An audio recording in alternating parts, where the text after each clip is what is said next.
This is video history from the J. Bay Jacobs Library for the History of Obstetrics and Gynecology in America. My guest on this May afternoon in 1991 is Dr. George Ryan of Memphis, Tennessee. Dr. Ryan, having been president of the college in 1981-82, the 32nd president of the college. George, thank you for being here today. It's a pleasure, Warren. I'm delighted. Protocol for this calls for us to start by asking you where you were born, even though I know that, and where you grew up and where was your education, some things about your career. Well, I had some ties to the first president, Woody Beecham. We were both Mississippi boys. And I was born in Bay Springs, Mississippi, a small town in the center of the state with 900 souls all saved. And, it was a great place, I'm sure, to bring up children. And I went to Ole Miss for undergraduate school and went to the first 2 years of medical school there. That was in the days when they had a 2-year medical school. And the last 2 years, you had to find a place to go. So it behooved you to do fairly well the first 2 years, and I must have done something right because I ended up at Harvard for the last 2 years and got my MD there and in '53 and stayed on their faculty until 1977. And it was an interesting and exciting time, and I had the opportunity to do both private practice as well as academic medicine. That was sort of in the days before everyone was full-time. I think there were 4 full-time people in the department at Harvard then, not an awful lot. Who were the leaders then at Harvard? Oh, well, Duncan Reed, who was, again, a predecessor of mine as president of the college, was the chairman. He was my mentor. He got me interested in the college and its workings. And Howard C. Taylor, of course, in New York, was very close. The two of them were very close. And I learned a great deal from them, I think, about the importance of function of organized medicine. Did you have some special research interests at Harvard? As a general rule, I was one of those guys who always hid in the background. I didn't have any great laboratory experience, and my research was clinical. But I stumbled on into the late 50s and the early 60s a strange concoction that was being brought to the United States from Puerto Rico, and this was turned out to be the birth control pill. And I did research on the birth control pill. Probably one of the first papers published in which we studied pathology of the entire female genital tract after long-term birth control pill usage. You already mentioned that you're now at Memphis, so we presume that that's what happened in 1977. But tell us yes, I'd gotten that. interested in public health in the early 70s. I thought I might have a more active contribution to make, and went to the Harvard School of Public Health, and in '72 got a Master's of Public Health. And from there, in '77, Tennessee asked me to come home and back to the South and build a perinatal program to help care for women who were in the public sector, the indigent care. And that appealed to me, and I went back for that. And tell us about your career in those 14 years now at Tennessee. Yes, well, that first 5 years was the most gratifying thing I'd ever done, because literally we built a program where there was none, and thousands and thousands of women and babies benefited by that, not just from my efforts, but everyone involved. Robert Wood Johnson Foundation gave us a rural infant care program grant. We spread it throughout the area, and it was very exciting. And after that, I got kicked upstairs, as they say. The chairman left. I ended up as acting chairman, and then in the last few years, associate chairman, director of the residency program, and as my father used to say, chief cook and bottle washer, whatever needs to be done. It's been a good time. It has been, and it's been, I think, Tennessee and the university there has come a long way. We have a program which is first class, and we think nationally very highly rated. Now, when did your involvement begin with ACOG? How did that go? Certainly something led you on to the presidency. In 1970, actually, 69 and 70. I was working really on the economics of healthcare in Massachusetts, which was certainly a hotbed of problems at that time. And now? And I worked with them to try to come to an accommodation with Blue Cross Blue Shield. Out of that, I ended up as district chairman in 1970 and on the executive board of the college. And so from 70 through 73, I guess, I was district chairman. And following that, my mentor, I guess, on the board was Sprague Gardner. And I think of all those wonderful names, Daddy Ross, who was head of the board, and Wilson, Robert Wilson. So many wonderful people came through, but Sprague is the guy who stood out, grabbed me and said, hey, you ought to do some other things. So he pushed and got me nominated, I think, as assistant secretary, and from that point, it just sort of went through secretary and to president-elect. You must have been a district chairman, hating to ask you, at a relatively young age. How old were you when you got to be district chairman? 1970, that's 41. 41. So it's an unusually early start at that level, so you certainly must have been active in I was in the active, district. yeah. I was very outspoken.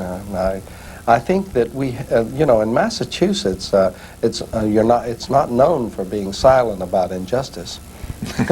So I'm afraid I followed the pattern very well.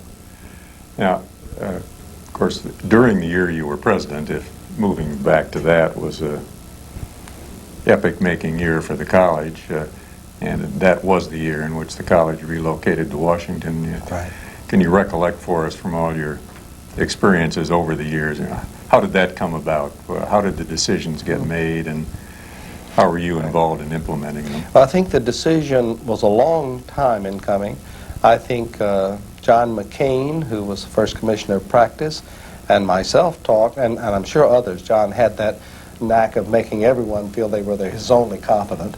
But he and I very much felt that the action was going to be in Washington. By then, of course, I had my MPH degree, and I was very interested in the healthcare system. And a lot of other people contributed, Marty Stone and others, who felt very strongly that if we stayed in Chicago, we would become an ineffective spokes organization for the membership. Was there opposition? Yes, there was an awful lot of it, and many people felt that it would be too costly. We could never move and maintain our economic base. The fees would go sky high. Our membership would desert us. And then there was the dread Potomac fever. Yes, Potomac fever was going to get us, which meant that we would only be interested in those things that interested people in Washington and not the nation as a whole.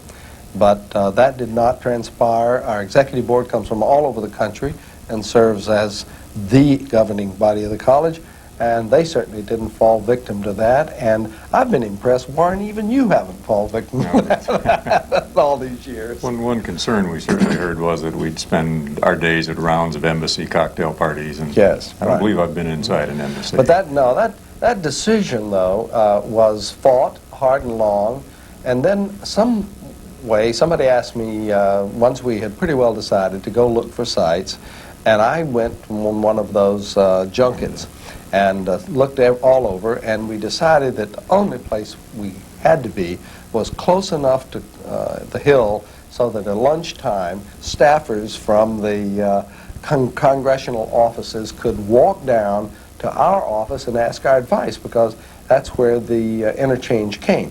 It did not come in long-distance communication.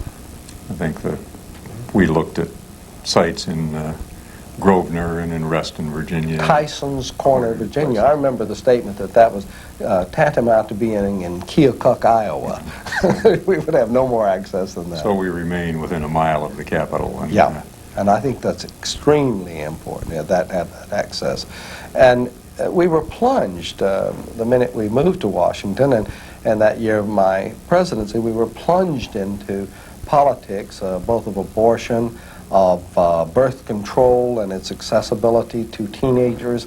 And as I said, you really haven't lived until you've been in a press conference that you're conducting at the National Press Club, 40 mics, a bank of cameras across the back of the room, everyone hanging on your words, a room full of reporters, and they ask you a question you really don't know the answer to, and you say, well, my staff person in the back, he can probably help me. Could you give me a number there? And you get this.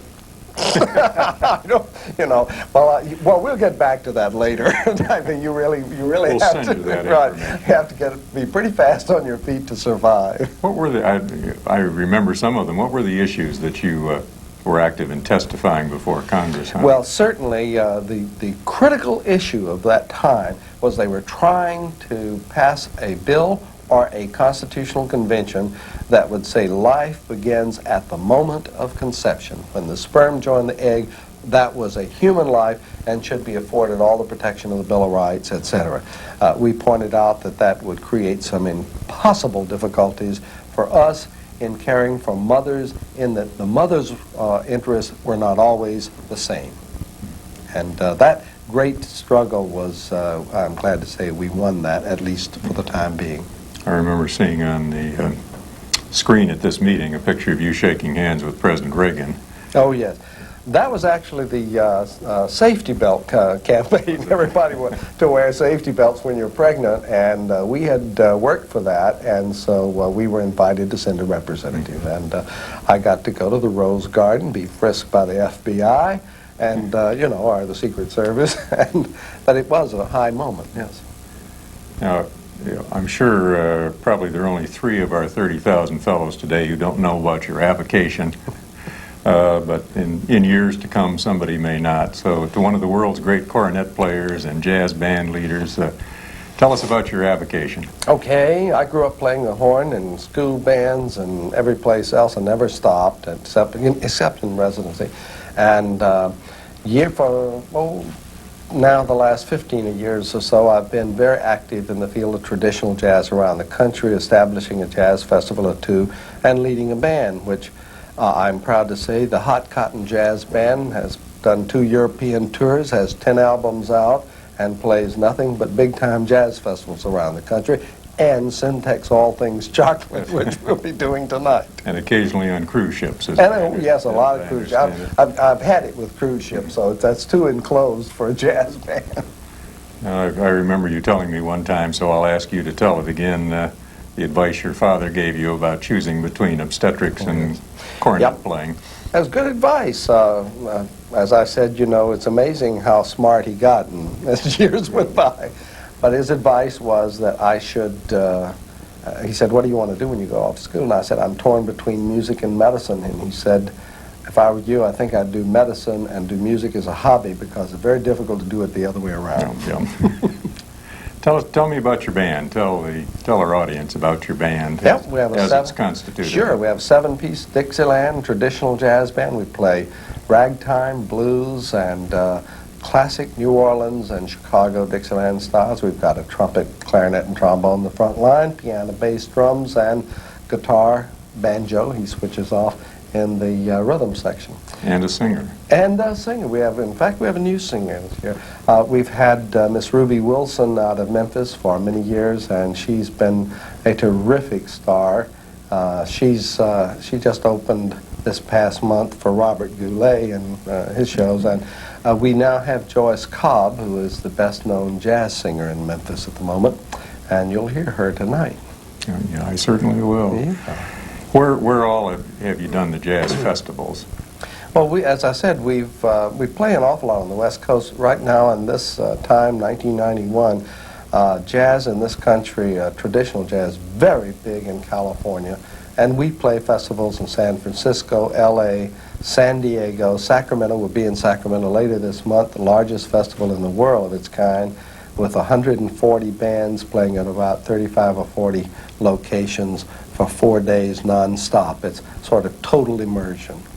How do you divide your time between the vocation and the avocation? Well, yeah, I've always said that I still think I spend less time with jazz than golfers spend playing golf, and I don't have to worry about a slice. so there are some advantages to this. But you really do. You can find time for what you want to do if it's important to you.